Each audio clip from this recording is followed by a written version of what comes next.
feels to many like a hollow appeal. Ayanda Charlie, BBC News.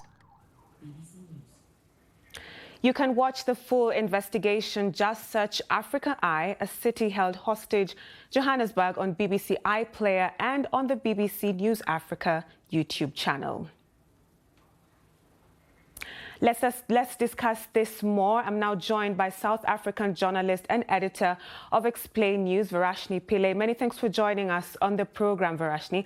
Now, if you look at the fire that happened 2 years ago, where more than 80 people died, a commission of inquiry was set up to look into the state of hijacked buildings. What are some of the recommendations that came out from the committee or the people that were listening to this inquiry? One of the recommendations that came out was a widespread inspection of over 100 buildings in the Joburg city centre. And something interesting emerged from that inspection and audit. It found that the bogeyman of organized criminal networks was just that. That actually the bulk of the responsibility lay at the city's door. The criminal networks that are hijacking buildings are allowed to do that, are allowed to flourish because the city has abandoned its responsibilities. The Usendiso building was owned by the city. The responsibility fell at their door.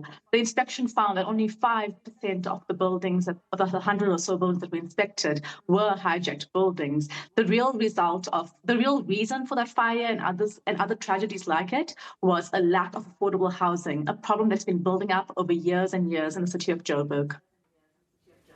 You've just talked about the state of affordable housing, which is making it impossible for people to own homes or find places suitable to live in. But what are some of the challenges that authorities in Joburg are facing to reclaim these buildings and make them livable if, from the investigation that has been done by my colleague, it is clear that the buck stops with the authorities, but nothing seems to be done? Absolutely. In fact, referring to the Campepe report that you referenced earlier, the first part of those recommendations came out April last year. The second part came out about 2 years ago.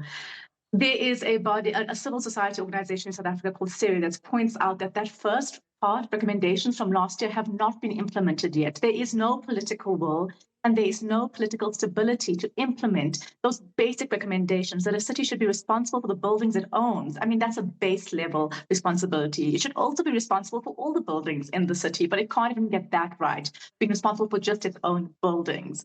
So if it didn't implement the recommendations from last year's report, no one's holding their breath for the recommendations that have come out this year. The city of Joburg has seen 10 mayoral changes since 2016. This is a city in constant political flux, political opportunists in and out of the mayoral office. There hasn't been real leadership for over a decade in the city, and we're seeing the results of that.